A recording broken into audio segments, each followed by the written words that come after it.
Lipton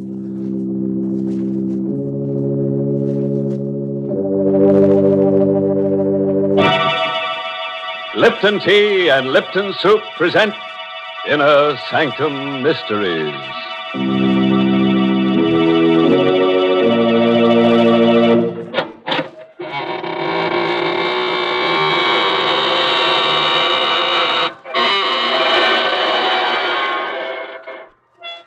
Good evening, friends of the Inner Sanctum. This is your host to welcome you through the creaking door. We're going to begin tonight's festivities on a scientific note with something that will save you a good deal of money. Yes, it seems that quite a few people have taken to turning off their refrigerators during this program. Yes, they've discovered they can deep freeze all sorts of things by just listening to Inner Sanctum and letting their blood run cold. Well, Mr. Host, that's quite an idea. Have you any other scientific suggestions? Oh, certainly, Mary. For instance, here's a way to cut down on your laundry bills. Instead of having the laundry starch your clothes, just put them on top of your radio Tuesday nights. Inner Sanctum will scare them stiff. Well, now it's my turn, Mr. Host, and I'd like to make a suggestion, too. It's about an easy way to get more enjoyment out of your teapot. Here's the whole trick. Just use Lipton tea. In every cup of piping hot Liptons, there's extra tastiness waiting to delight you. And the reason is Lipton's grand brisk flavor. Brisk, you know, is the tea expert's own word for the tangy, full-bodied flavor of Lipton's. And what a pleasure that flavor is. No wonder more folks buy and enjoy Lipton's than any other brand of tea in the world. They've found, as you will, that Lipton's always has brisk flavor. It's never flat. Always lively and spirited, with the hearty zest of tea at its best. So next time, serve Lipton tea. Its brisk flavor gives you more contentment in every cup. Now, friends, lend an ear to tonight's story. An original radio play by Robert Newman called Blood of Cain, starring two of your radio favorites, Mercedes McCambridge and Carl Swenson. A tale of blood spilled in hatred and vengeance. Of blood that carries a curse that is as old as man. You don't believe that's possible, eh? And suppose you put out all the lights, pull your chair up close, and listen. A small square, once fashionable, on the outskirts of New Orleans. The iron balconies where elegant ladies once sat are now rusty and sagging. The paint on the rambling houses is cracked and peeling, and grass grows between the cobblestones. The bayous and the jungle have crept close to it, and at night the cries of strange birds, the croaking of giant frogs can be heard. What was formerly a living portion of the old world has become a place of decay and death. More pigeons died this evening. I saw them towering up and up into the darkening sky, as if to escape the pain gnawing at their vitals, and then fall into the square and into the garden. I still didn't believe, couldn't let myself believe. And then I saw her, standing in the shrubbery, the bag from which she had been feeding them still in her hand. I knew then that I could wait no longer, that I had to find out. Louise. Eugene, the pigeons. There's something wrong with them. They're Dying. Yes. how? And why? I'm no chemist, but I'd say it was poison. Poison? But who would do that? Louise. Now listen to me, dear. Please listen. I love you. I've loved you since I first came down here. First met you. You know that. And you know that I'll understand. Now tell me, why have you been doing it? I? You're the only one who feeds them. The only one who could do it. Oh, no, I didn't. Louise, where are you? Grandfather! Grandfather! Oh, my dear child, what is it? The pigeons. They're dying. It's the second day now.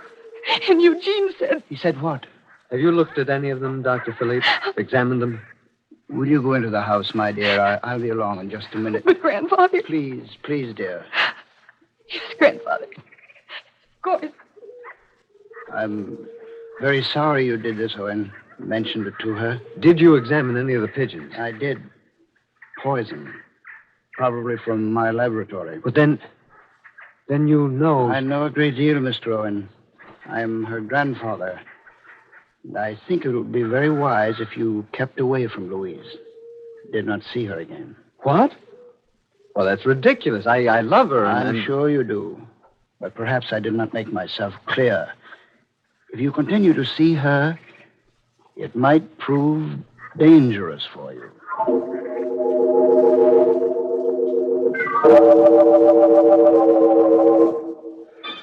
I didn't eat any supper that night. I went back to my room and sat there in the dark, staring at the shuttered, brooding house. About 11 o'clock, the door of the doctor's house opened quietly, and Louise came out. Without looking right or left, moving almost like a sleepwalker, she went up the street. I hesitated only a minute, and then I hurried down the stairs and after her. And just as I got downstairs, the door opened again, and... Is that you, Owen? What? Yes, Doctor. She just left the house. I was watching from the window. Yes, I know. She's done it several times, and this time I was determined to follow her and see where she goes. Look, she's hailing a cab. My car's right across the street. Quick.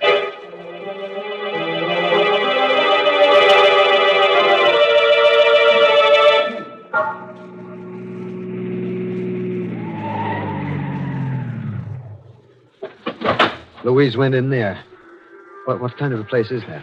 Yeah, that smell. There's the smell of death. From the noise, I would say it was an abattoir. A slaughterhouse? Good Lord. But why? Why would she come down here in the dead of night? I like you, Owen. I think you know that. And it was for your own sake that I warned you to keep away from her. There are things that you do not...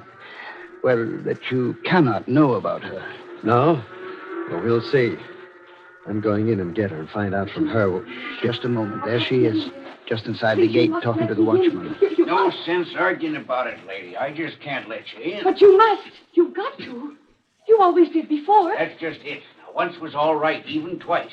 But, well, if you want to know the truth, the men have been complaining. Nobody exactly likes killing steers, but they say that the way you stand there watching them, well, it makes them nervous. You've got to let me in. I'll make it worth your while. Now, Watching the killing?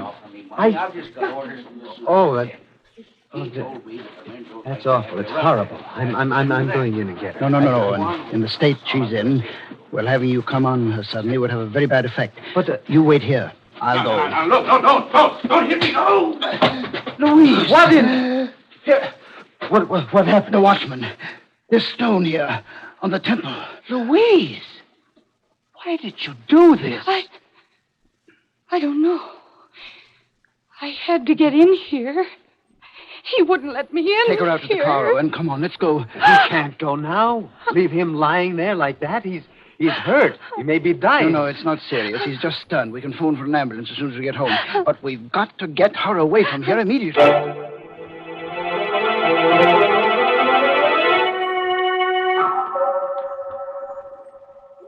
Sit down, Louise. Yes, Grandfather. I'm sorry I ran away like that, Eugene. But I suddenly felt strange. Ill. It's all right, Louise. You've been feeling that way quite often lately, haven't you? Yes. Yes, I have. Just what makes this feeling so strange? Well, it's hard to describe. It's as if I weren't myself anymore. It's the opposite of sleepwalking. It's as if I were awake, but not really conscious. And I hear voices telling me to do things, and whispering a name that sounds like Jonah. Like what? You've been in my study reading my books. No, but I haven't, Grandfather. You always forbade me to. And how did you know that name? Well, whose name is it? And, well, what does it have to do with Louise? It's the name of a family which is almost extinct. And it is a name which means death. Oh, what do you mean? I was always very interested in the Journat family for reasons of my own. And I've collected all the historical references to them that I could. These references start with the 13th and 14th century, but by the 15th century, they had become the traditional executioners of France. Executioners? And in those days, you know what that meant. It was a Journat who put the torch to Jeanne d'Arc. A Journat received a handsome bequest from Louis XI for services rendered. A Journat operated the guillotine during the French Revolution. Perhaps that's why the family migrated here after the fall of the Republic. They came here? Yes. 20-odd years ago, there were a whole series of particularly atrocious murders here. The murderer was finally caught and executed. His name was Max Journat. Why do you tell me all this? And why should I constantly seem to hear that name? Well, even when you were little, my dear, you used to have those strange fits, spells when you would do unpleasant things. Afterward, you could never remember them. Now, do you remember poisoning the pigeons and going to the slaughterhouse? What? Oh, no, Well, no. I've never discussed the matter with you because I thought it might actually implant the idea in your mind. I'd hoped that if you were left alone, you'd outgrow it, but... But what? You still haven't told me what all this about the Journats has to do with me. It has a great deal to do with you, my dear. You see, Max Journat was your father.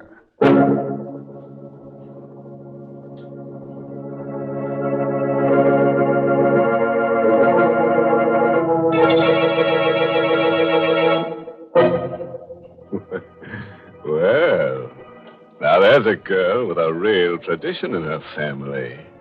A murderer for a father and a long line of ancestors who were real killer-dillers. I was beginning to get a little worried about her. Fooling around, poisoning pigeons and things like that. But I could see now that there was method in her madness.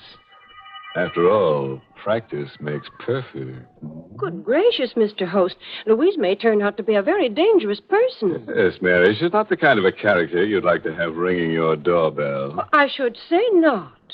Why, usually, as our Lipton listeners know, a doorbell is one of the nicest, most friendly sounds there is. Because so often it means friends are dropping in for a visit. Of course, your first thought is to make them welcome. So after you've taken their coats and made them comfortable, pour them a cup of flavorful, spirited Lipton tea. You know, it's wonderful how Lipton's add sparkle to the conversation. For there's extra enjoyment in its grand, brisk flavor. Each sip is brimming with such lively, full-bodied tanginess. Yes, serve your friends Liptons when they call. And when you say goodbye to them at the door, you can be sure they'll come back for another visit and another cup of Lipton tea. That's a friendly suggestion, all right, Mary. And now, are we ready to get down to business again? The kind of business that Louise's family has specialized in for a good many years. Murder. Oh, I know that what she's been interested in so far is small fry, but I think from now on she'll really be cooking with gas. Just a moment later now. Sitting in Dr. Philippe's study, Louise and Eugene Owen stare at the elderly gentleman with shock and horror in their eyes. You mean my father was a murderer? Your father and his father before him, back as far as the family's history can be traced. Well, I don't believe it. And even if it is true, it's ridiculous to think this need to kill can be passed on from generation to generation. Well, of course, Owen, there is absolutely no scientific basis for it. Still, how else can you explain some of the things that Louise has been doing? Oh, it's true. It's true. These spells that come over me when I don't know what I'm doing. That name which I never heard consciously until... Oh, no, it can't be true. It can't. Oh, Louise, dear. No, Eugene, don't. Don't come near me. Don't touch me. If there's even a chance that it's so... Well, I didn't want to tell you. I was never very close to your father because he was a rather strange son-in-law. But if you want to know more about him, there is someone you should talk to. Joel Ferguson, down on Gaylord Street. He was the very last person to see your father alive.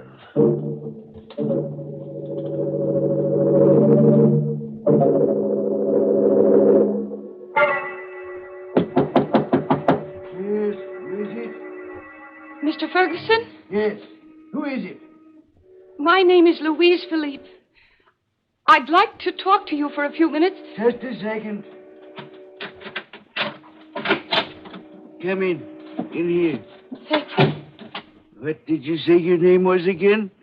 Louise Philippe. At least that's what I always believed it was. Until yesterday. And then I discovered that my name was Louise Jonard. Jonard? Not Max Jonard? Yes. He was my father. What do you want of me after all these years? It wasn't my fault. You know it wasn't my fault. I only did what I had to do. I don't know what you mean. I was told that you were the last person to see him alive, and that perhaps you could tell me something about him. Yes. There are things that I can tell you. That he was evil, but that he knew he was evil. There was a curse on him that made him do the things he did do. Voices that whispered in his ear, told him to kill, made him kill. Voices? And in the end, at the last minute, he thanked me. He thanked you for what? For stopping him from doing any more killing in the only way he could be stopped. And when I put the rope around his neck... The rope? I was the state executioner. It was I who hanged him. You killed my father. I only carried out the sentence that was passed on him. And why are you looking at me that way? I didn't know. I only came here to see you because... You're lying. If you were his daughter, then you were like him. And you came down here to kill me. Kill you? That knife there in your bag. Huh? I didn't even know it was there. You're lying. Keep away from me. Keep away. But I didn't come down here to kill you. Then stop staring at me like that. Put that knife away. No, don't come near me. Don't.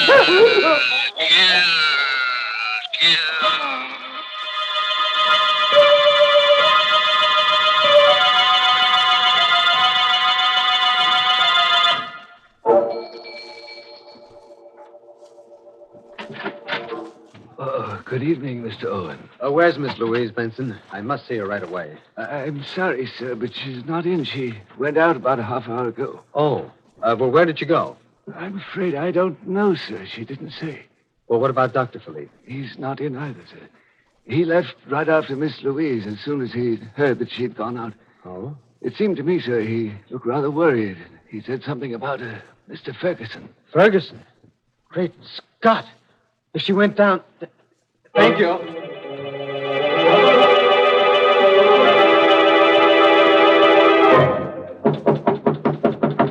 Who's that?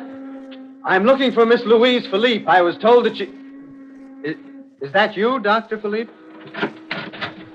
Yes, Eugene. Is she here? Yes, she's here. But you're too late, just as I was too late. What do you mean? Inside there. See for yourself. Oh, don't tell me that anything's happened. Good Lord. Louise. She won't answer you. That's the way I found her when I got here. Sitting there with a knife in her hand and Ferguson lying across the table, dead. Eugene. Louise. Eugene. Oh, Louise, Eugene. darling. Oh, why did you do it? Do what? Ferguson. Dead? Yes, dear. Didn't you do it? I don't know. I didn't even know who he was when I came down here. And I found out that it was he who executed my father. Then I started to hear those voices. Voices telling me to kill, that I had to kill. Then there was a knife in my hand. Oh, I can't remember. Voices. That's what Max said at the trial. That was the only defense he offered, but that he heard voices telling him to kill. It didn't save him. But in your case, a woman... What are you saying? Well, there's no sense even trying to escape. That would only make things worse, you know that? Yes, Grandfather. Except that there is only one way that things could be made worse. That is if I were allowed to live. But Louise, don't say that. You must... Oh, it's true, Eugene. For centuries, to be a Jonard meant to bear the mark of Cain. Well, I'm the last of the Jonards, and there must never be another. Well, I had not gone quite that far, my dear, but perhaps you're right. I am right. Goodbye, Grandfather. Eugene. Louise, come back. Wait. No, let her go, Eugene. She's my own flesh and blood.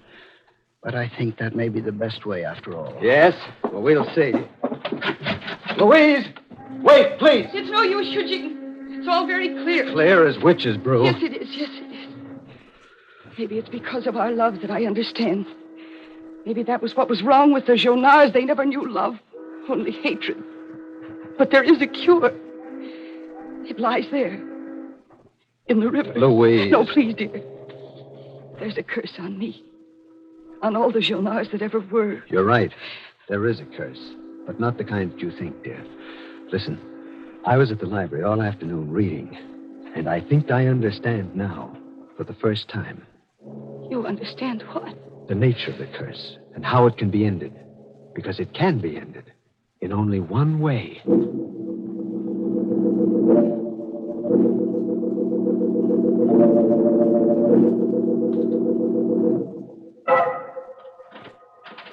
Oh, Eugene? Is that you? Eugene? No, Grandfather. It's not Eugene. Louise, why, I thought you... Why did you come back here to Ferguson's place? I don't know, Grandfather. The voices, the call in my blood, it's too strong. I tried. I wanted to end it finally and completely, either in the river or with the police. But I couldn't. You mean you're not going to give yourself up? No, Grandfather. I'm not going to give myself up. But that's not all I mean. Louise, you still got that knife? Yes, Grandfather. Walking up the street, realizing that I was still holding it, that it was red with blood. I think it was then that I knew for the first time what it meant to be a Jonard. Oh, look, Louise, you're completely distraught. That's only natural. But now, look, you put that knife down and let me take you home. I'll give you something that'll help you sleep, and then No, tomorrow... Grandfather, you won't give me anything. Ever again. Well, Louise, you're not going to kill me. Yes, Grandfather, that's just what I'm going to do. No, please don't. No, don't try to get away. I'm younger Louise, and quicker for than you. heaven's sake, Louise. Just one quick No, Louise, no, listen to me. Listen carefully. You can't kill me. There's nothing driving you to do it. You see, you're not a Jonard. What are you saying? It's true. I am a Jonard. Max Jonard was my son. But you're not evenly, distantly related to us. You're lying. You're lying. You're just saying that. No. I swear it's true. I changed my name when I studied medicine to avoid the stigma. But Max kept it. Your father was Louis Martin, the judge. You're lying. How is that possible? Well, because I adopted you after your father's death, for a reason. It was your father who condemned Max to death. He didn't know Max was my son, and I didn't tell him until later. Your mother died when you were born, and I was your father's physician. And when he was desperately ill, I offered to adopt you and take care of you.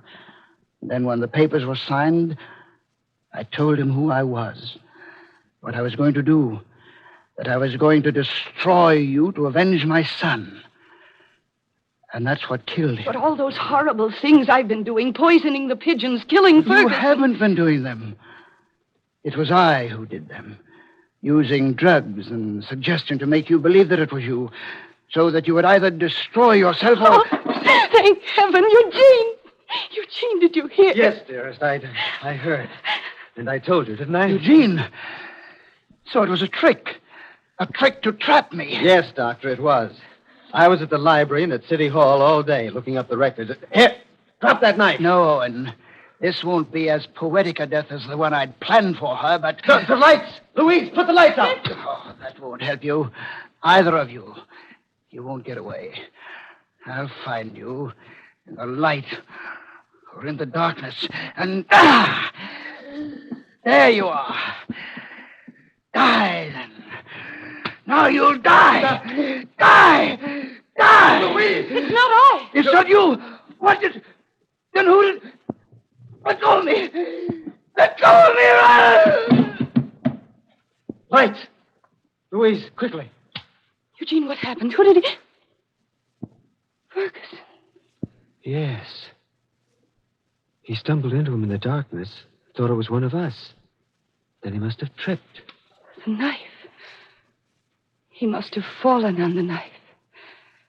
Well, somehow it seems only right that the last of the Journals, who killed so many, should be destroyed by the dead.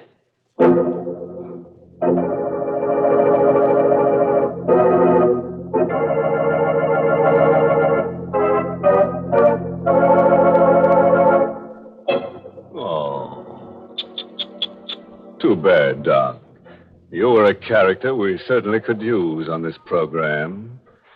But now at least you've got the perfect answer for the rest of your family when you meet them in wherever it is that dead murderers congregate. When they ask you who you were with last night, you can always say, "That was no lady, that was my knife." Well, I'm glad you could put a new point on that old joke, Mr. Host. Oh, I like to sharpen up an old saw now and then, Mary. Well, let me see what I can do along those lines. How about the best things in life are tea? Mary. I'm afraid your enthusiasm for Lipton's has got the best of you. Well, maybe you're right, Mr. Host. But it's so easy to be enthusiastic about Lipton's. Once you taste that marvelous brisk flavor, you can't help being a real Lipton fan. And that lively, zestful taste is something you folks should start to enjoy right now. Next time you visit the grocer's, get a package of Lipton tea. Try it. I know you'll enjoy it.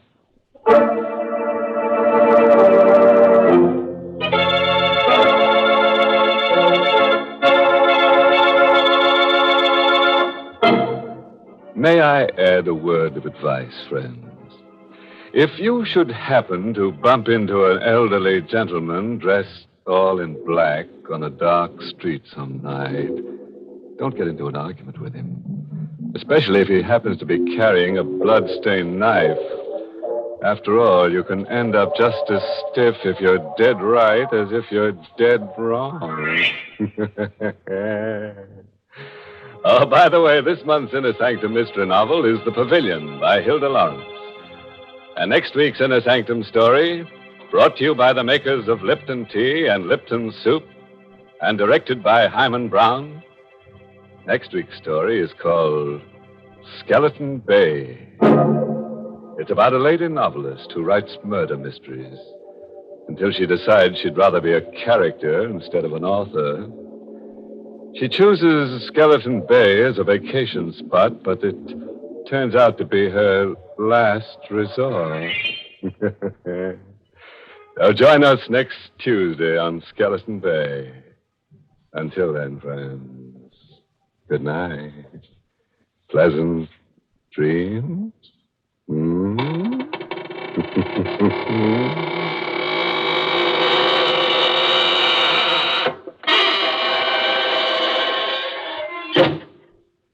Ready in a jiffy and as tasty as can be. That's Lipton's Noodle Soup.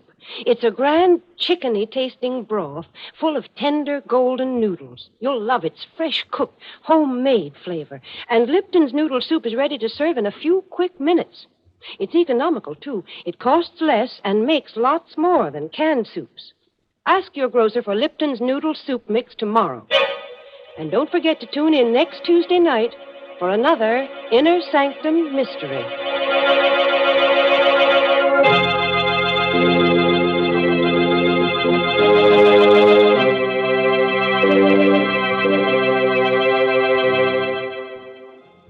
All names and characters used on Inner Sanctum are fictitious. Any similarity to persons living or dead is purely coincidental.